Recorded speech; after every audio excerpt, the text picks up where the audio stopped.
Hello नमस्कार विद्यार्थी मित्रों एसएन विद्यालयના ઈ લર્નિંગ પ્રોગ્રામમાં હું પિનાકી રાવલ આપને આવકારું છું।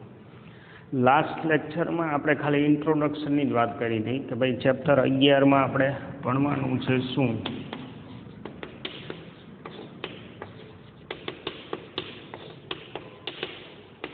હવે આપણે જે ઘટના છે એને ડિટેલમાં સમજશું, દેટ ઇઝ ફોટો ઇલેક્ટ્રિક અસર।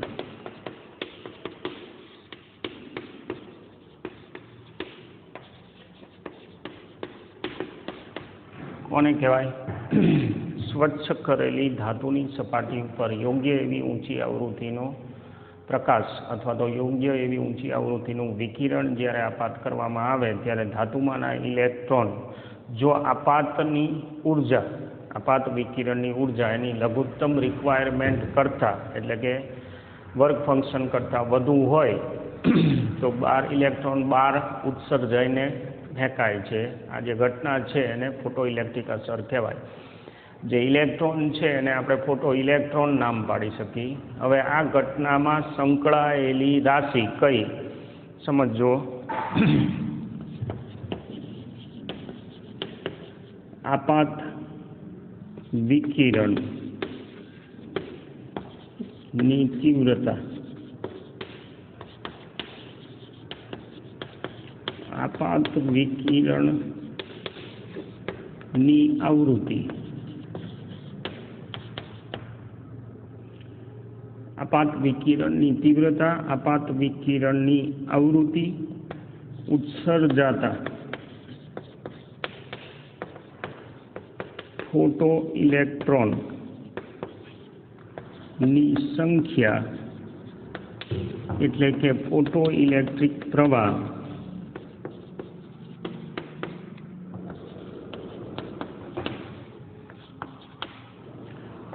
ફોટો ઇલેક્ટ્રોનની સંખ્યા પછી અપાયેલ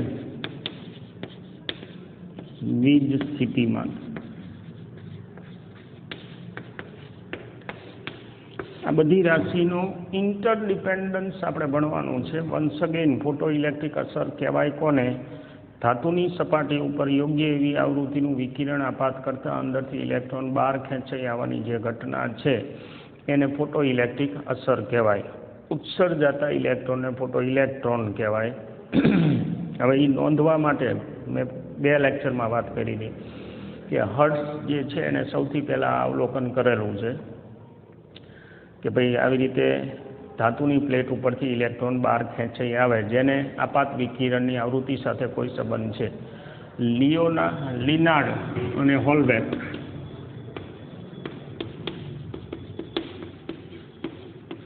એની પ્રાયોગિક ગોઠવણ જે છે એની આપણે વાત કરવાની છે આ ઘટનાનો અભ્યાસ કરવા માટે।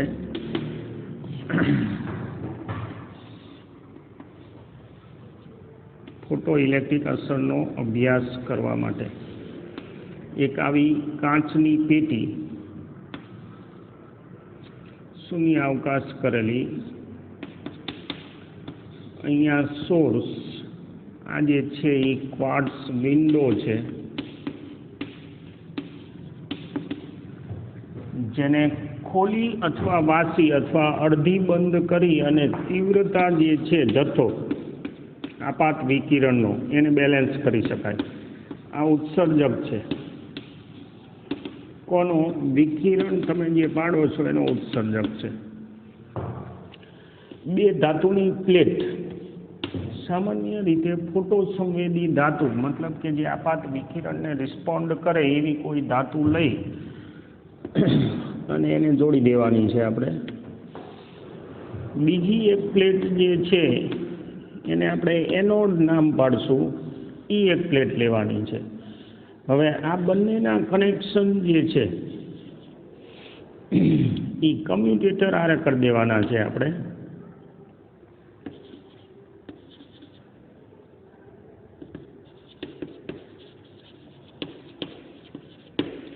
કમ્યુટેટર એવી વસ્તુ છે કે જે ઓલ્ટરનેટ વીજ સ્થિતિમાનના છેડા જોડી શકે, એટલે ટોટલ 4 સ્વિચનું કોમ્બિનેશન છે અને એ ચારેય સ્વિચ જે છે એને તમારે અનુકૂળતા મુજબ જે રીતે જોડવી હોય એ રીતે જોડી શકાય છે.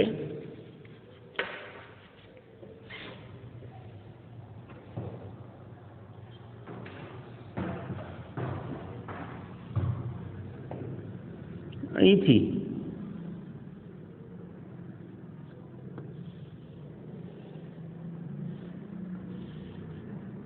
આમ તો બહારથી લઈ લઈએ આપણે.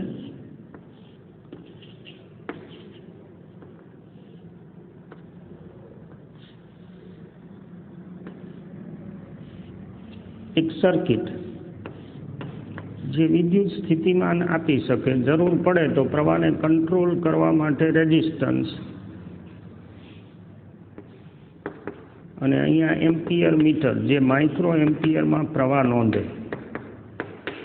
આ રીતની ગોઠવણ છે. એટલે હવે તમે માની લો કે આના છેડા છે, અહીંયા એક હું ખાલી ચોકડી મૂકી દઉં છું, આ ઓપન છેડા રાખી દઈએ છીએ આપણે. એટલે કમ્યુટેટર મેં કીધું એમ 4 સ્વિચનું કોમ્બિનેશન છે. એટલે તમે માનો કે કેથોડ જે છે એને ધન સાથે જોડી શકો, એ બે વખતે આ ઋણ સાથે જોડાય, એવી રીતે તમે સ્વિચને ટર્ન કરી શકો. વચ્ચેથી મેં એટલે કાઢી નાખેલું છે કે સમજણ પડે. જો તમારે કલેક્ટરને એટલે કે કેથોડ જે છે, કેથોડને એનોડની સાપેક્ષે વિરુદ્ધ સ્થિતિમાં જોડવું હોય તો તમારે છેડા જે છે એ આ રીતે જોડવાના છે. એટલે તમે ધારો એ રીતે જોડી શકો છો. હવે આપણે એક કામ કરીએ, અહીંથી માની લો કે કોઈ ચોક્કસ આવૃત્તિનું વિકિરણ પાડ્યું. એ વિકિરણ છે એ આના ઉપર પડશે, કેથોડ ઉપર. તમે કેથોડનો જે છેડો છે એ ઋણ સાથે જોડી દો અને એનોડનો છેડો છે એ ધન સાથે જોડી દો. એટલે શું બનશે તો કે જો આવનાર આવૃત્તિ જે છે એ વર્ક ફંક્શન કરતાં, માનો કે આનું વર્ક ફંક્શન છે એ φ0 છે, તો વર્ક ફંક્શન કરતાં ઊંચી ઉર્જા આપી શકે એવી આવૃત્તિનું વિકિરણ જ્યારે આપાત થશે ત્યારે આમાંથી ઇલેક્ટ્રોન ઉત્સર્જાય. અને એ ઇલેક્ટ્રોન તમે આપેલા, તમે જુઓ કે આ છેડો જે છે એ કઈ રીતે જાય છે. તમારું એનોડ છે એ જોડાયેલું છે કોની સાથે? ધન છેડા સાથે. અને કેથોડ જે છે એ જોડાયેલું છે કોની સાથે? ઋણ છેડા સાથે. એટલે હું અહીંયા એક કામ કરું, અહીંથી ડાયરેક્ટ કનેક્શન હું આપી દઉં. એનોડ જે છે એ ધન છેડા સાથે અને કેથોડ જે છે એ ઋણ છેડા સાથે. એટલે આપણે શું કર્યું કહેવાય, કેથોડને ઋણ સાથે જોડી અને આ બાજુ ધન છેડો આપ્યો છે. એટલે વિદ્યુત ક્ષેત્ર છે એ આવી રીતે અંદર રચાય, આ જે ટ્યુબ છે એની અંદર. અને એની અસર હેઠળ આ ઇલેક્ટ્રોન જે છે એના ઉપર બળ લાગવાના કારણે એનોડ ઉપર પહેલાં જે ઇલેક્ટ્રોન છૂટ્યા છે ફોટો ઇલેક્ટ્રિક ઉત્સર્જનના કારણે એ કલેક્ટ થાય. એ કલેક્ટ થાય એટલે આ જે વાયર છે એમાં થઈ અને દૈવાજિક પ્રવાહનું નિર્માણ કરે, જેને અહીંયા નોંધી શકાય. અને ફોટો ઇલેક્ટ્રિક પ્રવાહ આપણે કહીએ છીએ.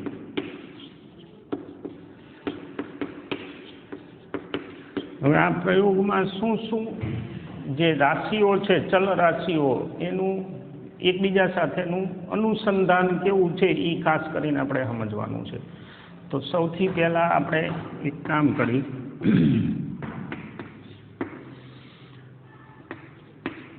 ફોટો ઇલેક્ટ્રોનની સંખ્યા એટલે કે ફોટો ઇલેક્ટ્રિક પ્રવાહ એને આપાતની તીવ્રતા સાથે શું લેવા દેવા છે એ આપણે ચેક કરીએ. હવે આપાતની તીવ્રતા છે અહીંથી બેલેન્સ થશે. તીવ્રતા એટલે શું? જથ્થો. એટલે પેલી વિન્ડો છે એને તમે વધારે ખોલો તો પ્રકાશનો જથ્થો છે એ ક્વાર્ટઝ વિન્ડોમાંથી, એટલે કાચની બારી છે ઇન શોર્ટ, એમાંથી વધારે આવશે. જથ્થો વધારે આવશે એટલે ઓલા કેથોડના ઝાઝા વિસ્તાર ઉપર પડશે અને ઉત્સર્જાતા ફોટો ઇલેક્ટ્રોન છે એને તમે ધન વિદ્યુત વિભવની મદદથી ખેંચી લીધા છે. તો એ પ્રયોગો મતલબ તીવ્રતા જે છે એ તમે જેમ વધારતા જાઓ એમ અહીંયા ફોટો ઇલેક્ટ્રિક પ્રવાહ અને અહીંયા તીવ્રતા લઈ આપણે તો આવો આલેખ મળે છે મતલબ કે પ્રવાહને તીવ્રતા સાથે સમચલન છે મુદ્દો નોંધી રાખશું આપણે ફોટો ઇલેક્ટ્રિક પ્રવાહ જે છે અને તમે તીવ્રતા જેમ વધારો એમ એ વધતો જાય છે બીજું અહીંયા જે વોલ્ટેજ છે એની અસરકારકતા તમે વધારતા જાઓ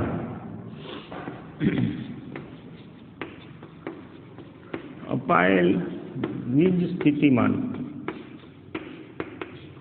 મતલબ કે વિદ્યુત ક્ષેત્ર આડકતરી રીતે એને પ્રવાહ સાથે શું લેવા દેવા છે એ જોઈ લે તો તમે વોલ્ટેજ વધારતા જાઓ એટલે ઉત્સર્જાતા ઇલેક્ટ્રોનનો જે પ્રવાહ છે એ આંકડો વધતો જાય છે પણ એ વધતા વધતા કોઈ ચોક્કસ આંકડા ઉપર સ્થિર થઈ જાય છે મતલબ કે જેટલા ઇલેક્ટ્રોન ઉત્સર્જાતા હોય એ બધા જ ઇલેક્ટ્રોન સર્કિટમાં નોંધાઈ જાય ત્યાં સુધી તમને એ પ્રવાહ જે છે એનો વધારો બતાવે છે વોલ્ટેજ વધારતા જઈ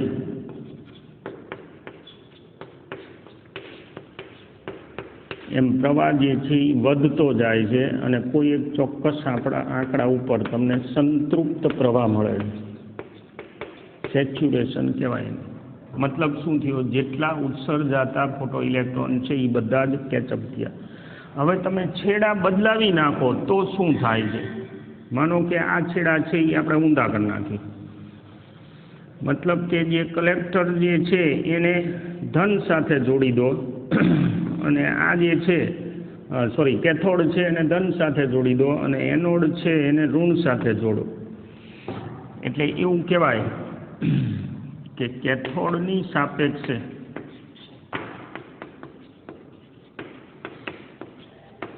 ઋણ સ્થિતિમાન એનોડનું આપણે આપ્યું એટલે એવું કહેવાય કે પ્રતિપ્રવેગી પરિસ્થિતિ આપણે આપી છે તો એવા સંજોગોમાં શું થાય છે ઉત્સર્જાતા ઇલેક્ટ્રોનને વિરુદ્ધ ક્ષેત્રની અસર હેઠળ આવવું પડશે મતલબ કે એના ઉપર ઊંધું બળ લાગશે બરોબર ને તમે આ છેડા બદલાઈ નાખ્યા એટલે હવે આ છેડો ઋણ છે તો ઇલેક્ટ્રોનને આ ઋણ જે સામે પ્લેટ છે કેથોડની સાપેક્ષે એનોડ ઋણ પ્લેટ છે તો એ ઋણના કારણે ક્ષેત્ર આ બાજુનું થવાનું અને ઇલેક્ટ્રોન ઉપર બળ લાગશે આ બાજુ બળ જો વિરુદ્ધ દિશામાં લાગે તો સ્વાભાવિક છે કે ઇલેક્ટ્રોનને પોતાની ઉર્જાના ભોગે લાગતા બળ સામે કાર્ય કરવું પડશે અને એમાંથી જે ઇલેક્ટ્રોન અહીંયા પહોંચવામાં સક્સેસ જાય એ અહીંયા ફોટો ઇલેક્ટ્રિક પ્રવાહમાં નોંધાશે એટલે કે બધા જ ઇલેક્ટ્રોન નોંધાય નહીં હવે આપણે એક કામ કરીએ માનો કે આપણે કેથોડની સાપેક્ષે એનોડના ઋણ 2 વોલ્ટ રાખ્યા વિરુદ્ધ સ્થિતિમાં ફોટો ઇલેક્ટ્રિક પ્રવાહ નોંધી લીધો માનો કે તમને 5 માઇક્રો એમ્પિયર મળે છે હવે આ ઋણ વોલ્ટેજ વધારી છે આપણે મતલબ કે વિરુદ્ધ દિશાનું વિદ્યુત ક્ષેત્ર છે અને આપણે ઊંચું કર્યું તો એ વખતે આ જે છે એ પ્રવાહ ઘટશે એટલે માનો કે 3 માઇક્રો એમ્પિયર થયો શું કામ ઘટશે તો કે જે લાગતું બળ છે ને એને મોટું કર્યું છે આપણે હવે એમ કરતાં કરતાં માનો કે 6 વોલ્ટે આપણે પહોંચ્યા ઋણ એટલે કે વિરુદ્ધ દિશાના તો એ વખતે પ્રવાહ જે છે એ શૂન્ય બતાવશે એનો અર્થ શું થયો ઇલેક્ટ્રોન જ્યારે ધાતુના બંધારણમાંથી છૂટા પડે ત્યારે જુદી જુદી ઉર્જા સાથે બંધનમાંથી મુક્ત થવાના છે ધાતુના બંધારણમાંથી એના ઉપર જે ઉર્જાનો જથ્થો પડે છે એને પોતાને છૂટવા માટે જેટલી ઉર્જા ખર્ચ કરવી પડે એટલી કરી અને બહાર નીકળે તો એ જુદી જુદી ગતિ ઉર્જા સાથે બહાર નીકળશે હવે તમે જ્યારે એને વિરુદ્ધ દિશાનું ક્ષેત્ર આપો છો ત્યારે ફાસ્ટેસ્ટ જે ઇલેક્ટ્રોન હશે એ સામી પ્લેટ ઉપર પહોંચી શકશે પછી શું તો કે હવે તમે ક્ષેત્ર ઊંચું કરો એટલે એમાંના થોડાક પાછા નબળા જે હશે એ પાછા અટકી જશે તો એવું કહેવાય કે તમે જે બોલ્ટ આપ્યા એ બોલ્ટની અસર હેઠળ જે વધુમાં વધુ ગતિ ઉર્જાવાળો ઇલેક્ટ્રોન હતો, એટલે કે પહેલો ભાગશાળી ઉર્જા આપાત થઈ, વિકિરણ આપાત થયું અને જે સૌથી વધુ ગતિ ઉર્જા લઈને નીકળો, બહુ સ્વાભાવિક છે ને. માની લો કે ફોર એક્ઝામ્પલ ઇલેક્ટ્રોનને છૂટવા માટે 10 જૂલની ઉર્જાની જરૂર હોય અને તમે ઉપરથી 15 જૂલ આપો, તો 10 જૂલ છે એ બંધનમાંથી મુક્ત થવા માટે એ ખર્ચી નાખશે અને વધારાની 5 જૂલ જે ઉર્જા છે એને લઈને બહાર કૂદશે. હવે એ 5 જૂલવાળાને આપણે અહીંયા અટકાડ્યો કહેવાય આ બોલ્ટ વડે. તો એ જે આંકડો આવ્યો એને સ્ટોપિંગ પોટેન્શિયલ કહેવાય.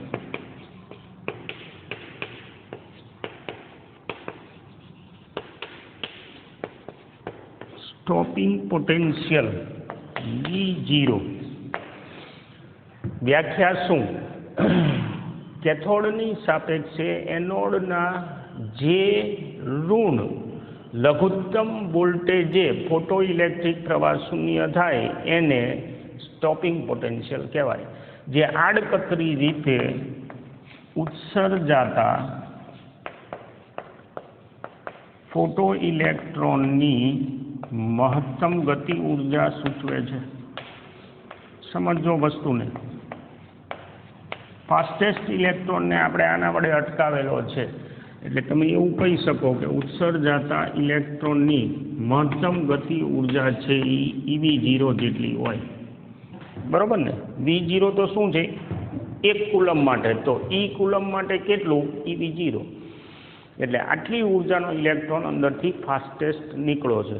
અને એવા ઇલેક્ટ્રોન જ્યારે તમે આ છેડા પાછા બદલી નાખો એવે વખતે જેમ તમે વોલ્ટેજ વધારતા જાઓ, આપણે ઓમના નિયમમાં શું કહીએ, કારણ જેમ વધે એમ સામે રિઝલ્ટ વધતું જાય. તો એવું ઓમના નિયમ પ્રમાણે આમાં નહીં હાલે છે, વધતું દેખાડે છે. આ રહ્યું આ જે આંકડો આવ્યો એ V0 સ્ટોપિંગ પોટેન્શિયલ. જો ઋણમાં લઈ ગયા છીએ આપણે, એટલે જે ઋણ લઘુત્તમ વોલ્ટેજ પર ફોટો ઇલેક્ટ્રિક પ્રવાહ શૂન્ય બને, આ પ્રવાહ છે એ શૂન્ય બન્યો, એને આપણે સ્ટોપિંગ પોટેન્શિયલ કીધું. હવે તમે અહીંયાથી આંકડો આ વધારતા જાઓ, -6, -4, -2, એટલે આ પ્રવાહ વધતો જશે. શું કામ? તો કે ઓલા જે ઉત્સર્જક સામે પાછું ઓલું વિકિરણ આપાત કરવાનું ચાલુ રાખવાનું છે, એટલે ઉત્સર્જાતા ઇલેક્ટ્રોન હવે કલેક્ટ થતા જવાના.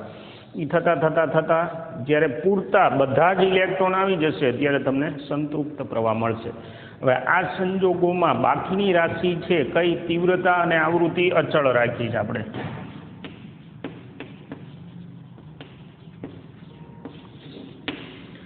આ જગ્યાએ શું કર્યું છે તો કે વોલ્ટેજ અને આવૃત્તિ અચળ રાખેલી છે આપાત વિકિરણની. તો પ્રવાહ અને તીવ્રતા વચ્ચે આ સંબંધ મળ્યો. તીવ્રતા આપાતની અને આપાતની આવૃત્તિ તમે અચળ રાખો તો અપાયેલા વોલ્ટેજ અને ઉત્સર્જાતા ઇલેક્ટ્રોનની સંખ્યા વચ્ચે આ સંબંધ મળે છે. હવે તીવ્રતા આપણે ચેન્જ કરી તો આ જે છે ફોટો ઇલેક્ટ્રિક પ્રવાહ એનું શું થાય છે, સાથે સાથે આવૃત્તિ સાથે એનો શું સંબંધ થાય છે, એ વસ્તુ આપણે ચેક કરવાની છે.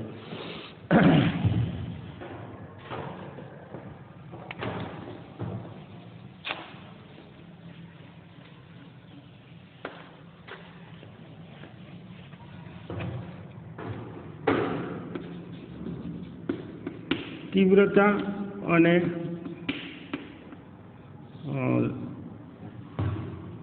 આ જે સંબંધ છે બેને ભેગા કરીએ આપણે. તીવ્રતાનો વોલ્ટેજ સાથે સંબંધ અને સંખ્યા સાથે.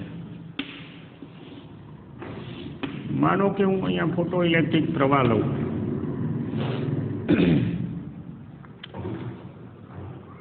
આપાતની આવૃત્તિ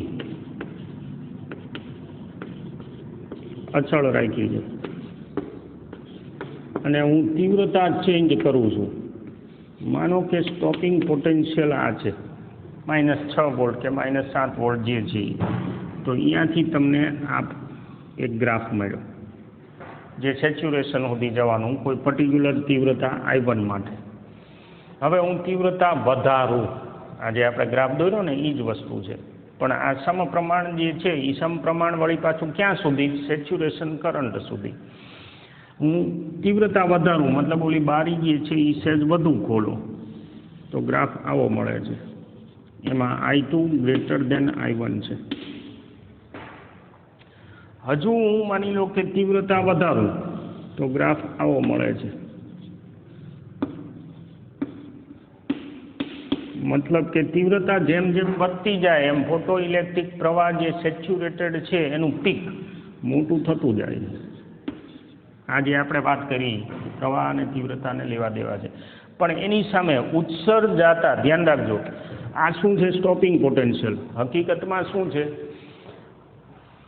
આવનાર ઇલેક્ટ્રોનની મહત્તમ ગતિ ઉર્જાનું આડકતરું માપ છે, કારણ કે સ્ટોપિંગ પોટેન્શિયલથી ઓલા ઇલેક્ટ્રોનને આપણે અટકાડ્યો હતો તો એમાં ફેર નથી પડતો. ઉત્સર્જાતા ઇલેક્ટ્રોનની ઉર્જામાં ફેર પડતો નથી. હવે આપણે તીવ્રતા અચળ રાખી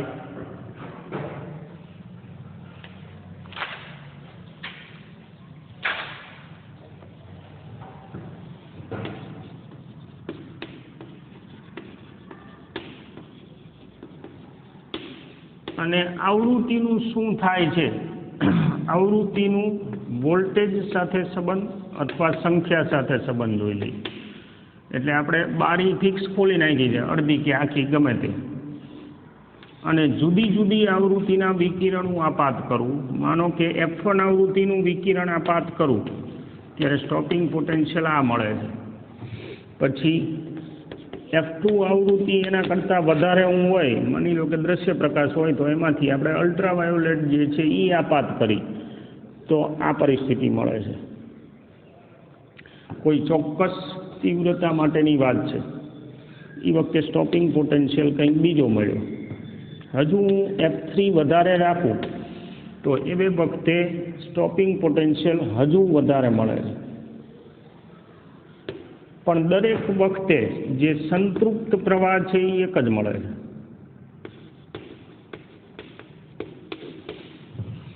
સ્ટોપિંગ પોટેન્શિયલનો આંકડો પહેલાં કરતાં વધારે મળ્યો, મતલબ પહેલાં 4 માઇનસ, પછી 6 માઇનસ, પછી 8 માઇનસ કે એવું કંઈક.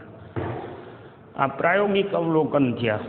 હવે આ બધાને રિકલેક્ટ કરી અને ફોટો ઇલેક્ટ્રિક અસર શું કહેવા માગે છે એ વસ્તુ આપણે સમજવાની છે, પણ એના માટે હોલ્ટ મારશું. તમારું કામ આ 4 પ્રાયોગિક અવલોકન જે છે એને શાંતિથી વાંચવાના.